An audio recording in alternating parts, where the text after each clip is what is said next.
Ladies and gentlemen, please welcome back David Icke. Thank you. Thank you. Thank you.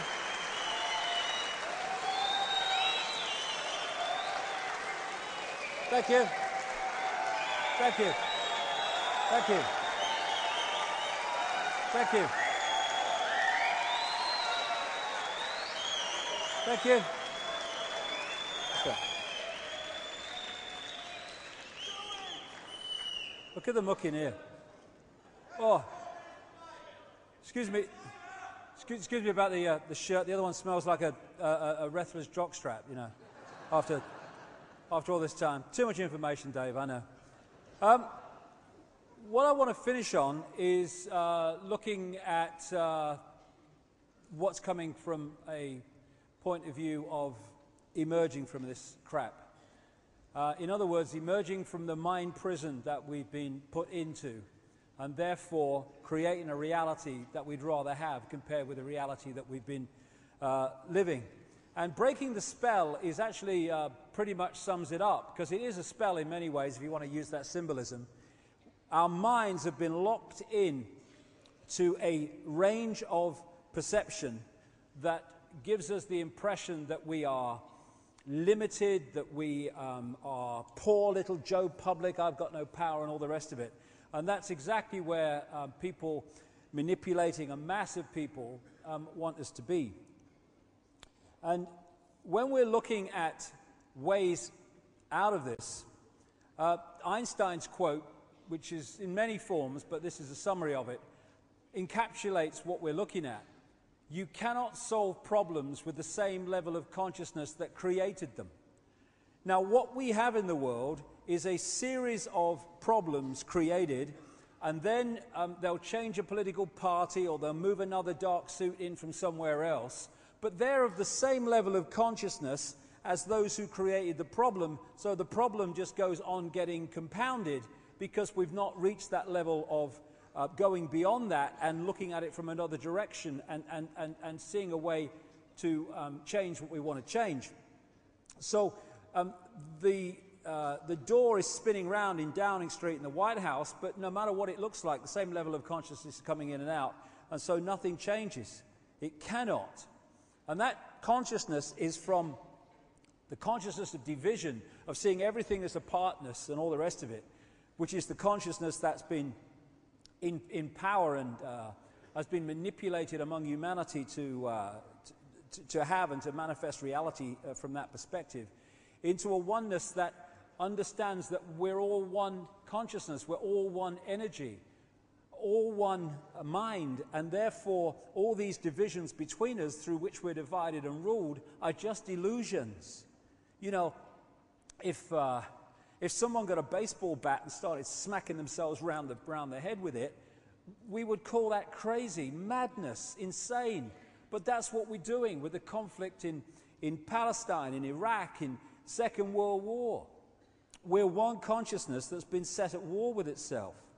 And when I say, and again, I talk about one consciousness, I'm not talking about one clone kind of bland, everyone the same consciousness. Absolutely the opposite of that. And one way of seeing how much we've come along the road to understanding this idea of connection and expressing the uniqueness of all possibility is how much we do that, and how much we are clone-like, just following the one in front, sticking to the norms, never stepping out of line. Now, we've become clone-like, not because of oneness, we're all the same, because that's not what oneness is about, but because we have disconnected from that infinity of all possibility, which we can play with and move around and get different points of observation from, and we're just playing and expressing and getting infinite joy from the infinite possibility that's there, and instead we've allowed ourselves to be suppressed into a fractional area of possibility. You know, so that's when we become clone-like. That's when we all act the same. That's when we become sheep.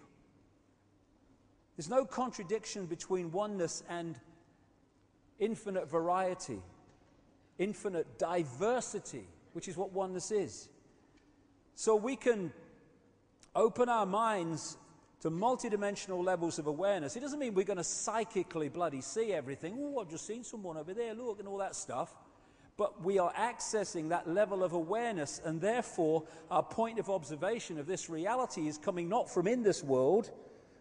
When you're in this world and of it, then you're buggered, really, because all you've got is this world to tell you what reality is and who you are. When you open your consciousness and move your point of observation, you are in this world physically, at least as a projection, but you are not of it in terms of your point of observation. And they're the people that stand out in society. They're the ones that people who are in this mode say, you're crazy, you're mad. No, he's different, because he's got a different point of observation to you. That's all it is. We're the same, but with different point of observation within infinity. There was a time when even this reality, I would say, we had this sense of oneness, this sense of connection, celebrating uniqueness, and joyous in diversity. But slowly, surely, maybe quicker than slowly and surely, our minds have been taken over and encased in this bubble, this disconnection from the great infinite into this body consciousness. And of course, when people come into this world now as what we call babies, and their consciousness enters this world, immediately the programming starts. Often it's parents programming children into the norms. Oh, you can't do that. What will the neighbours say? Oh, you can't do that. I want you to work in a bank. You've disappointed me. You want to go and walk in India. Well, be disappointed then. Sod off. You go and work in the bank. I'm off to India, mate.